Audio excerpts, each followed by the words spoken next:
¿Qué tal? Muy buenas tardes. Estamos aquí presentando nuestro proyecto PEC. Somos el equipo 4 conformado por Rodríguez Miranda Arón, Jiménez Rivera José Antonio, Colín Ramírez Rodrigo y García Llorente Leslie Fernanda.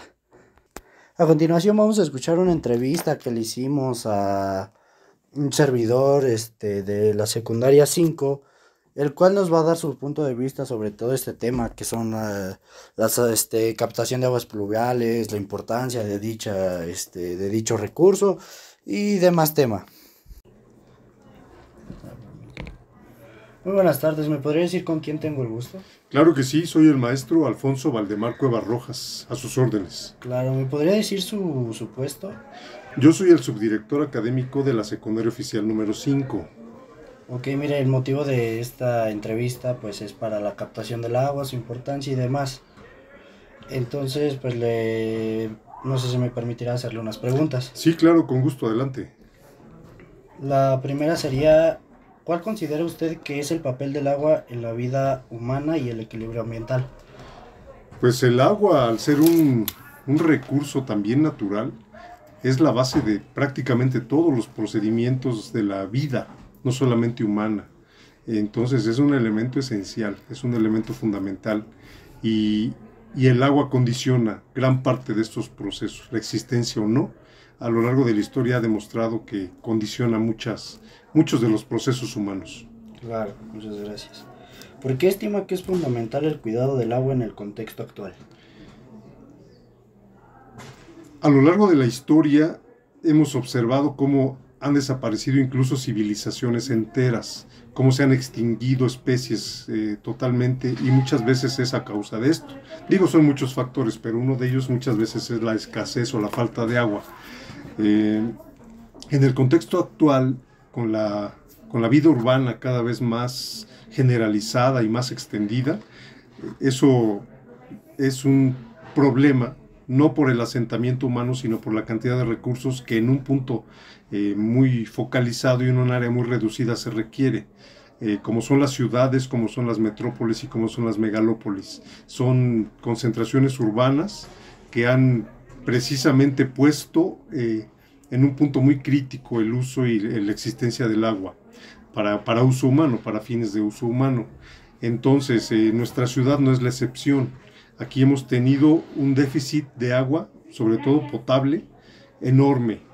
Podríamos pensar que las necesidades actuales son mucho mayores que la disponibilidad de este líquido. Y de eso ya hemos tenido varias crisis, que no son más que avisos de lo que seguramente está por venir. Claro, muchas gracias. Y igual relacionado con todo lo que nos acaba de comentar, desde su perspectiva, ¿cuáles son las principales amenazas para la calidad y disponibilidad del agua en nuestra región? Hay varios factores que inciden en este problema. Bien lo mencionas, uno es la calidad y otro es la disponibilidad. Porque puede haber disponibilidad de líquido, pero si la calidad no es la adecuada, sobre todo para el consumo humano, pues es prácticamente como si no estuviera. La disponibilidad está restringida a que los mantos acuíferos o el manto acuífero principal de aquí del Valle de Toluca se esté recargando, cosa que ya difícilmente sucede al existir prácticamente pavimentación y construcciones en gran parte de la superficie del municipio y de sus municipios conurbados. Ya no hay manera de que el total de agua pluvial o el total de agua que se utilice pueda reintegrarse a esos mantos acuíferos, a esos mantos freáticos.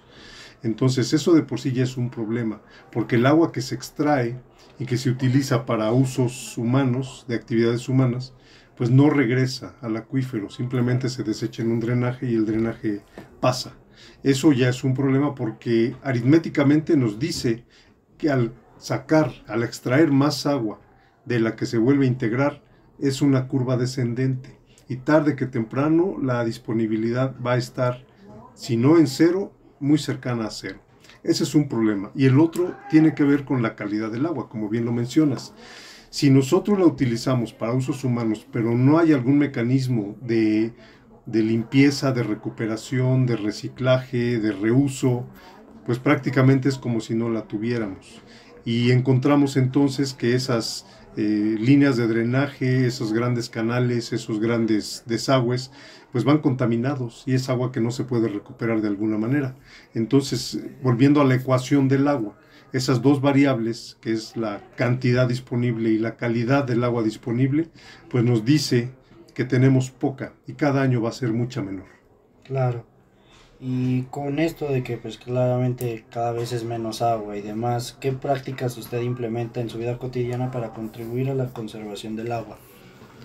Pues sería una suma de esfuerzos de todos si es que quisiéramos mitigar un poquito el problema, si es que quisiéramos minimizarlo, reducirlo.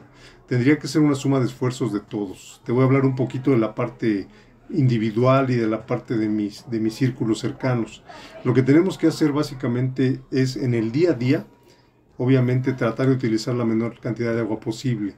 ¿Sí? El regaderazo tiene que ser muy breve y tiene que ser controlando la cantidad de agua que sale de una regadera. ¿Sí? Reducirlo más o menos a 1 minuto, máximo un par de minutos para darnos un baño diario. ¿Sí? Haciendo la intermitencia de abrir, cerrar, aplicarte los shampoo, jabón y entonces enjuagarte y volverla a abrir. Tiene que ser muy breve. Si todos hiciéramos lo mismo, seguramente veríamos un gran ahorro. Otro sería también, por ejemplo, si la cantidad de agua que se utiliza para el uso de la casa tiene también que reducirse desde el WC, desde el fregadero, desde el lavadero, desde la lavadora. Y te repito, eso nos iría dando resultados a mediano plazo si todos lo hiciéramos así, pero vemos tristemente que no lo es. Ahora, aquí en el entorno cercano exactamente lo mismo. Hemos tratado de inculcar que se utilice en los sanitarios la menor cantidad de agua posible, lo cual no siempre se puede. Eso, y que las personas que hacen el aseo también traten de reducir la cantidad de líquido que utilizan y obviamente pues que no se esté desperdiciando. Y además del agua que se puede recuperar, que no está contaminada con químicos, pues devolverla automáticamente a la tierra para que se vaya filtrando, ¿no? Entonces es una enorme labor, pero siento que si todos hiciéramos un mínimo esfuerzo diario, sostenido, tendríamos resultados. Ok, muchas gracias. Una pregunta más que sería, ¿qué acciones cree que deberían implementar las autoridades para proteger y gestionar los recursos hídricos de manera sostenible? Yo me iría por 2 medidas. La primera de ellas, sí tendría que haber una visión más estricta en el uso del agua, en el consumo del agua de parte de las autoridades. Obviamente sin caer en la injusticia y en el abuso de autoridad, pero sí tendrían que limitar y tendrían que restringir el uso de agua de todos los hogares, oficinas, comercios, escuelas inclusive. Tendría que haber una restricción a la cual nos tendríamos todos que acostumbrar, porque así tendría que ser. Y segundo, también tendríamos que comenzar ya a convertir en algo generalizado la captación y el almacenamiento de agua de lluvia. Eso también nos mitigaría un poquito el problema, pero te repito, en las casas no hay eso, no hay inclusive esa cultura y esa intención. Y obviamente pues en la parte comercial, en la parte urbana, en la parte tampoco la existe. Yo propondría, ya pensando un poco en voz alta, que pudiera la autoridad generar 2 drenajes, un drenaje para aguas negras y otro drenaje para aguas pluviales. Las aguas negras pues sí, vertirlas, quizás reciclarlas, quizás darles un segundo uso para otras cosas, pero sí el agua de lluvia, sí recavarla, ¿sí? Que no se vaya al mismo drenaje. Y además desde las casas tendríamos también que hacer algo similar. Y les repito, la suma de todo esto es lo que nos iría dando algunos resultados. Claro, una palabra muy, muy importante que usted mencionó, que fue la cultura, todo lo de los jóvenes y demás.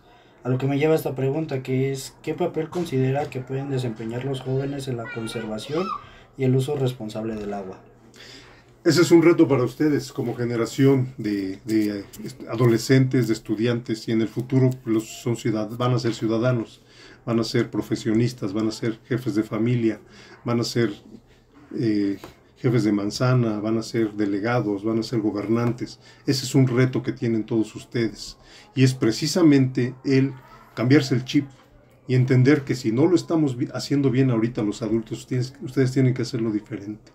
Tienen que hacerlo diferente porque si no los va a alcanzar la realidad a ustedes, sino a nosotros que ya lo que hicimos, ya lo hicimos y estamos en proceso ya de irles cediendo poco a poco la estafeta, sí les va a alcanzar la realidad a ustedes.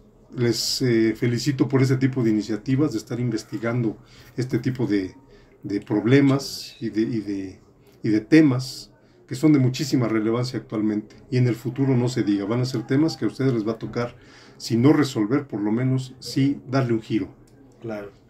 Y ya como última pregunta, ¿de qué forma piensa usted que la educación puede influir en la creación de una cultura de cuidado y respeto por el agua? Hablar de educación es hablar de dos ámbitos, de dos esferas que funcionan paralelas y que tienen que funcionar paralelas. Una es la casa y otra es precisamente la escuela. Entonces, aquí tendría que venir una reingeniería de la cultura del agua desde casa y desde la escuela, ¿sí? Habría que hacer muchísima labor con papás, con adultos, precisamente sobre lo que debería hacerse en casa. Y la escuela continuar con esa instrucción, con esta cultura.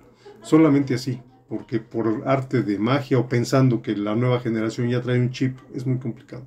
Tendríamos que coordinarnos acciones, papás, sociedad y escuelas. Perfecto, pues muchas gracias, le agradecemos su tiempo y sus respuestas. Estamos muy agradecidos y fue todo por hoy. Les agradezco mucho a ustedes y muchas felicidades otra vez. Muchas gracias.